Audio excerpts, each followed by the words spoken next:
నియంతలందరూ సహజంగా భయస్థులే అంటారు. ఈ విషయాన్ని మరోసారి రుజువు చేశాడు ఉత్తర కొరియా అధినేత కిమ్ జోంగ్ ఉన్. తనకు వ్యతిరేకంగా ఎవరైనా కుట్రలు చేస్తారేమోనన్న భయంతోనే అనుక్షణం గడుపుతుంటాడు. ఇందులో భాగంగానే తాజాగా స్మార్ట్ ఫోన్లపై గట్టి నిఘా పెట్టాడు.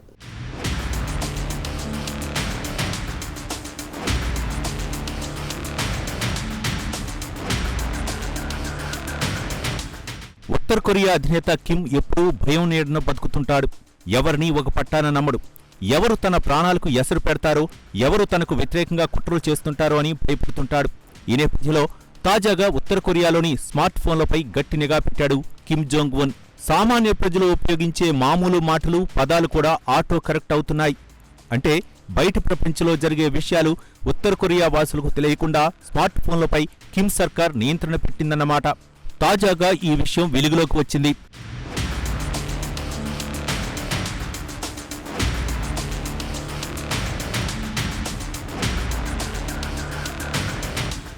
ఉత్తర కొరియా స్మార్ట్ ఫోన్లో ప్రతి 5 నిమిషాలకు ఒకసారి స్క్రీన్ షాట్లు ఆటోమేటిక్గా ఒక ఫోల్డర్లో సేవ్ అవుతుంటాయి.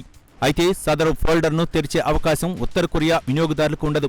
కేవలం సదరు ఫోల్డర్ యాక్సెస్ ఉత్తర కొరియా సైన్యాధికారులకు మాత్రమే ఉంటుంది. ఉత్తర కొరియా వాసులు బయట ప్రపంచంలో ఎవరెవరితో మాట్లాడుతున్నారు, అసలు ఏం మాట్లాడుతున్నారు, కిమ్ పాలనపై ఏమైనా అభ్యంతరకర వ్యాఖ్యలు చేస్తున్నారా, దేశ ఆంతరంగిక విషయాలను పరాయి దేశాల వారికి చేరవేస్తున్నారా, ఈ విషయాలన్నీ ఇలా ఆటో కనెక్ట్ పద్ధతి ద్వారా అధికారులు ఎప్పటికప్పుడు తెలుసుకుంటున్నారు. అంటే ఉత్తర కొరియా స్మార్ట్ ఫోన్ల వినియోగదారుల యాక్టివిటీపై డేగ కళ్లతో నిఘా పెట్టడం అన్నమాట.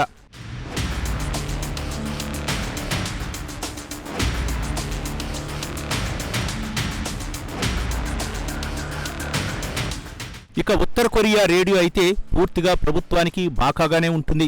ప్రభుత్వ అనుకూల వార్తల్ని శ్రోతలకు వినిపిస్తుంటుంది. అంతేకాదు ఉత్తర కొరియా సరిహద్దులకు అవతల ఏం జరుగుతుందో కూడా తెలియజేసే ఒక్క వార్తను కూడా రేడియో ప్రసారం చేయదు.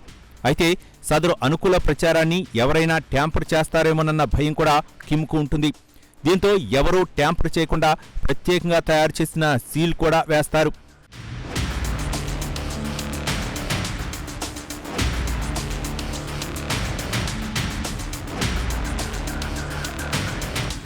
కొన్నేళ్ల క్రిందట ఉత్తర కొరియా అధినేత కిమ్ ఓ సంచలన నిర్ణయం తీసుకున్నాడు.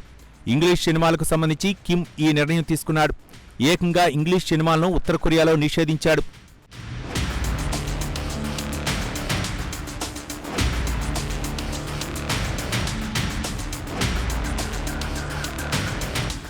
ఇంగ్లీష్ సినిమాలు చూస్తూ పట్టుబడ్డ పిల్లలకు 5 ఏళ్ల శిక్ష విధిస్తామని హెచ్చరించాడు. ఇంగ్లీష్ సినిమాల ప్రభావంతో తన సర్కార్పై ఎవరైనా తిరుగుబాటు లేవదీస్తారేమోననే భయంతోనే కిమ్ ఈ నిర్ణయం తీసుకున్నట్లు నార్త్ కొరియా పొలిటికల్ సర్కిల్స్ కథనం.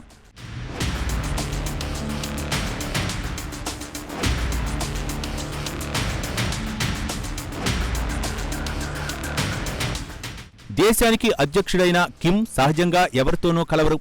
సామాన్య ప్రజల బాధలు ఏమాత్రం పట్టించుకోరు. అసలు కోటలాంటి ఇంటి నుంచి బయటికే రారు.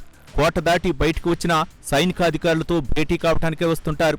అది కూడా క్షిపణి ప్రయోగాలకు సంబంధించి చర్చలు జరపటానికే.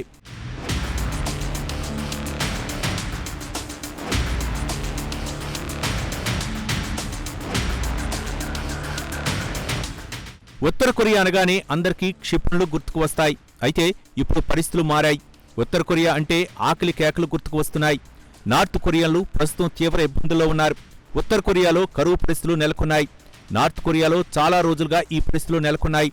అయితే కరువు పరిస్థితులపై ఎవరికీ రవ్వంత సమాచారం లేదు. అయితే ఒక సందర్భంలో ఈ రహస్యం బయటపడింది. ఇదంతా అధ్యక్షుడు కిమ్ జోంగ్ ఉన్ స్వయం కృపారాధమే. కిమ్కు అణ్వస్త్రాలపై ఉన్న ఆసక్తి తిండి గింజలపై లేకపోవటమే కరువు పరిస్థితులకు ప్రధాన కారణం అంటున్నారు అంతర్జాతీయ వ్యవహారాల నిపుణులు.